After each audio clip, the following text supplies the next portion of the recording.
You know, we've been talking to men who suffer from explosive anger and how it's been affecting their families' lives and the people that they love. But women also suffer from these same issues. My next guest says her anger is ruining her marriage and affecting her children. Please welcome Tammy and her husband, Perry, to the show. Welcome to the show.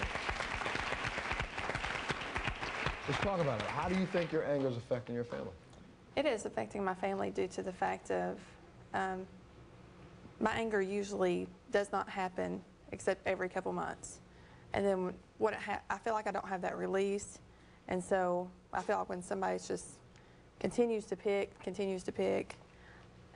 I blow up. Okay, Perry, she says happens every couple of months.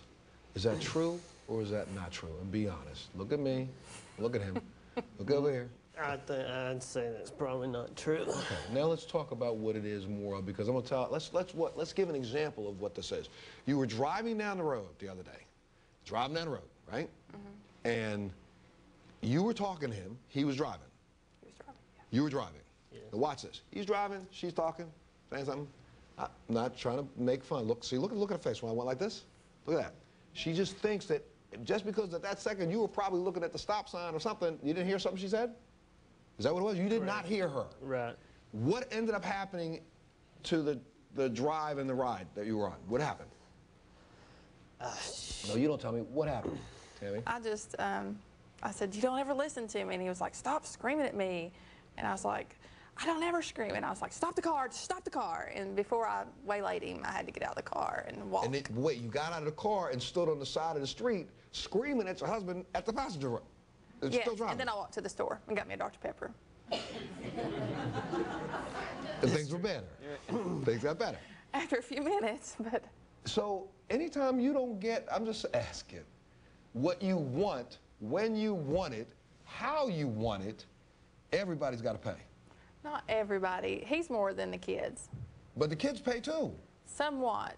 I mean, don't take me as I'm not saying you're an abusive mom, but the kids get yelled at. You know, is there a lot of yelling in your house or not? Yes. Yes, okay, you know that. I'm not saying you're walking around hitting them. I'm not trying to tell America that's what those, but you are screaming parent. Yes, sir.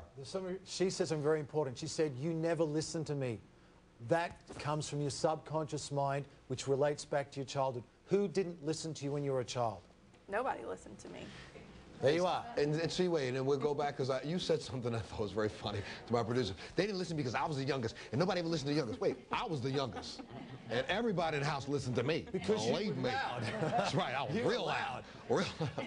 And the younger you are, the more you have to scream to get attention. That's right. But no one listened to her, no one gave her attention, and she's experiencing the same thing because she subconsciously believes that she doesn't deserve to be heard because no one heard her when she was a child. And as an adult, that's very frustrating. So she's living out again her story as a child. True or not?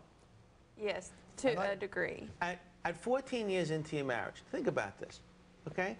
Even if he becomes friends with somebody who doesn't treat him like that, what do you think your chances are of him staying in the relationship? After a while, the calluses, right, just don't keep it through anymore. I'm not saying the guys are cheated. I don't know either one of you, okay? But it becomes very, very easy to start looking outside your relationship for people who are just not going to treat you like that.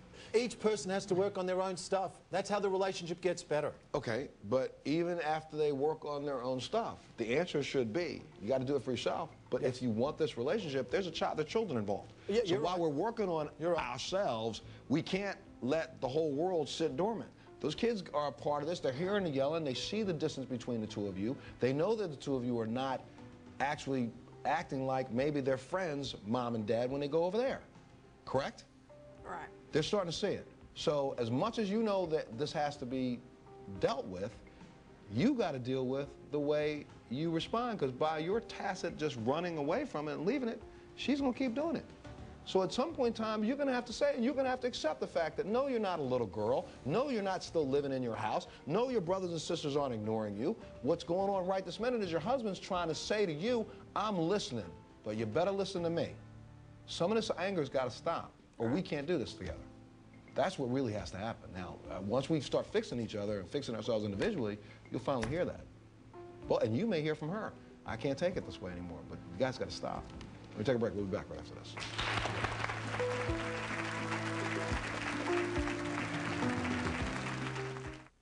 A Sylvia